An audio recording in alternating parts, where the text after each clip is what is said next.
Hoje o assunto será um pouco diferente do atual, mas é algo a se constar. Eu espero que gostem e obrigado pelo feedback do último vídeo. Gostei muito da quantidade de views que teve e a nova meta agora é tentar atingir o mesmo que o primeiro vídeo atingiu da última vez. Bom, senhoras e senhores, aqui é o Direito e a Ilíada de Odisseia. Como uma escritura do século IV, do século VIII, do século VIII a.C., pode nos ensinar sobre o direito brasileiro. Bom, antes de tudo, devo explicar sobre o que é a Ilíada de Odisseia, já que alguns aqui podem não ter informação sobre o assunto. Ilíada de Odisseia conta de uma grande história de Homero, sendo contada em duas partes, a parte de Ilíada com a de Odisseia, que se passam diante a Guerra de Troia, disputa essa que envolveu deuses, senhores da guerra, heróis e até criaturas místicas. Dentre os motivos para esse conflito, há vários, no entanto, o principal para o estopim do mesmo foi o resgate da rainha de Esparta Helena, que foi raptada pelo príncipe troiano Paris. Esta parte, do início ao fim da Guerra de Troia, se passa no contexto de Ilíada, que se compõe da história dos heróis tanto gregos quanto troianos, tendo foco num dos grandes heróis, que este Aquiles. E na Odisseia, inicia-se no pós a Guerra de Troia, onde Ulisses, ou Odisseu, dependendo de como você o conhecer, este rei foi voltar à sua ilha e reencontrar sua família, no entanto, passou por vários conflitos. Bom, a história é recheada de várias coisas, entre elas deuses, criaturas místicas e até feitiçarias. E então não se dava a pegar muita coisa de contextos históricos disso, mas sim de contextos mais ideários. Alguns aqui devem estar imaginando algum vídeo ou outro que devem ter visto em outros canais falando em coisas semelhantes à masculinidade. Mas neste canal a gente irá focar apenas na parte do direito, ok? Bom, no conflito temos Aquiles e Odisseu de cada lado. Enquanto Aquiles era filho de uma divindade, um herói homérico, tanto como Odisseu, era disciplinado, justo e virtuoso. Em sua parte, era declarado o melhor guerreiro do grego. E era tratado como invencível graças ao seu banho sagrado concedido por sua mãe, que deixou apenas seu joelho de fora, mas isso entre aspas. E agraciado também com a força, emoções e dedicação, e consigo tudo resultado, a honra. Enquanto isso, Odisseu, por sua vez, era um homem comum. Era um herói homérico, como semelhante a Aquiles. Era astuto, ágil, sortudo e adaptável diante a qualquer situação, fazendo dele um solucionador de todos os seus problemas. Mesmo que criasse tantos problemas quanto. Diferente de Aquiles, era mortal. E ele era gracioso com a esperteza e com a bênção da deusa Atena.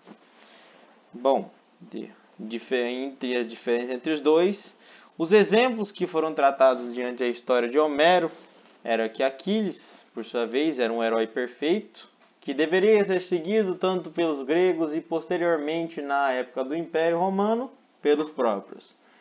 E Odisseu, por sua malemolência, não era um bom exemplo de pessoa, sendo assim criado um dos aspectos perante até a própria masculinidade e até mesmo pelo próprio direito. Por sua vez, as discrepâncias eram simples. Enquanto Aquiles era rígido, Odisseu era adaptável. Quando Aquiles era o puro, Odisseu era o impuro. Enquanto um era virtuoso, o outro era astuto. Quando um era disciplinado, o outro era adepto à esperteza. Um havia a honra e o outro a sagacidade. E por fim, o que mais se vê, a moral contra o oportunismo. O que temos que tratar aqui é que em uma parte, Odisseu não era uma pessoa muito digna. Ele era sagaz, ele era inteligente, ele foi necessário.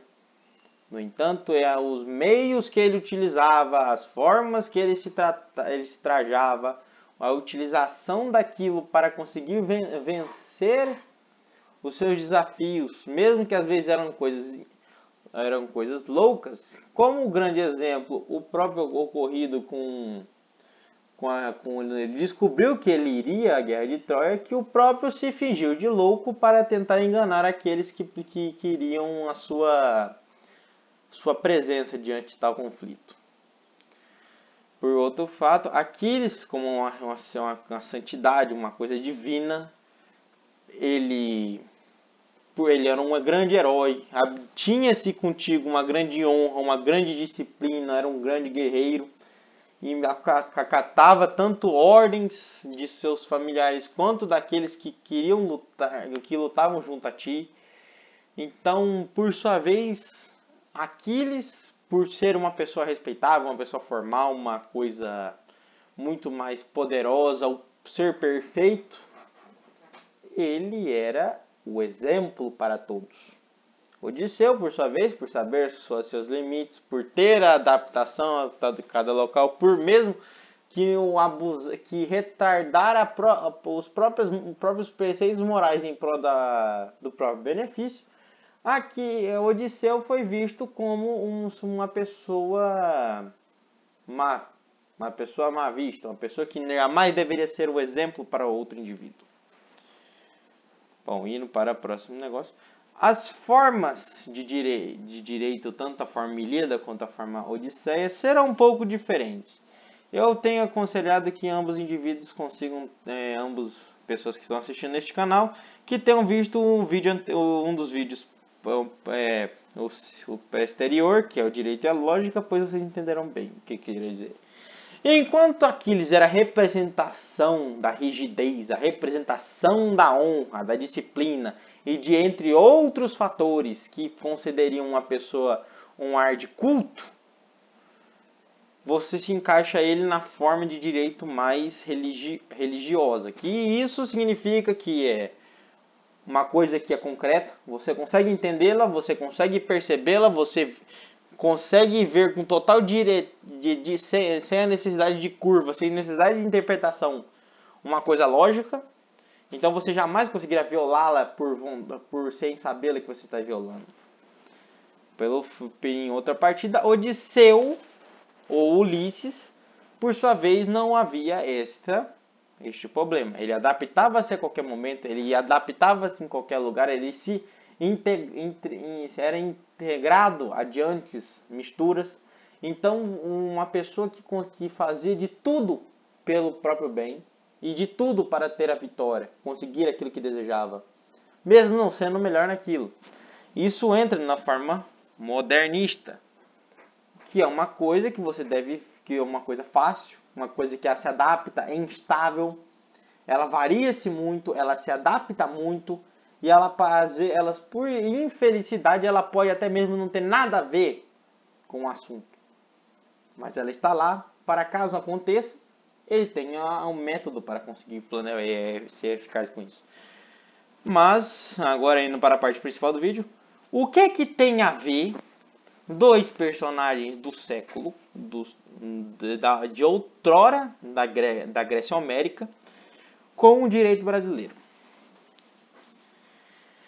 A contemporaneidade, vemos o direito brasileiro se composto por dois fatores, a população e o Estado. Enquanto o Estado tem a necessidade de provir a concretização, a formalidade, a rigidez, mesmo que nós sabemos que não haja muito disso, a representação teórica do Estado é a de ser uma coisa rígida que se concentre o poder, logo esse poder deve ser direto. No entanto, graças ao jeitinho brasileiro, a grande diversidade de povos e a outras metodologias que há diante de toda a sociedade, o direito brasileiro, por sua vez, ele é extremamente alterável. A população é extremamente alterável. Ela não é comum.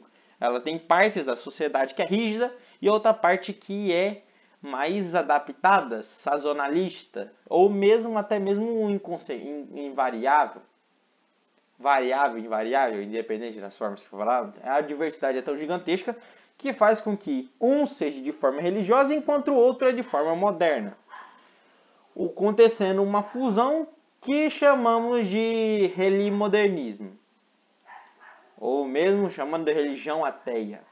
Ateia modernista, ou religião modernista, se a gente for fazer uma compactação bem esdrúxula e cometer um processo de quimerismo. Nesse quimerismo você tem indivíduos da sociedade que entram dentro do Estado, que é uma central rígida, que é uma central que tem uma grande capacidade de poder e fazem coisas que são variáveis, com a força do inflexível, criando-se assim um caos político. Este caos, por sua vez, concede uma versão entrópica contra a própria sociedade. Então não é uma coisa incomum que às vezes indivíduos que sejam representantes de Estado, tanto no legislativo, judiciário ou executivo, criem coisas de ampla interpretação diante de um projeto de uma forma de lei. Isso concede um grande problema para vários outros fatores diante da sociedade. Isso causando insegurança jurídica, causando problemas e, de forma resumida, tem-se uma frase para conseguir explicar isso. O Brasil tem leis para Aquiles, mesmo tendo seu povo como Ulisses. Bom, finalizando. Meus agradecimentos a todos que tenham chegado até aqui. Aqui eu sou o Mestre G e esta é minha alusão ao direito. Eu espero que alguns tenham gostado, outros tenham aprendido alguma coisa nesse vídeo. Ele é um vídeo curto, então não há necessidade de muitas coisas. Eu espero que tenham gostado e fiquem com Deus. Se inscrevam no canal.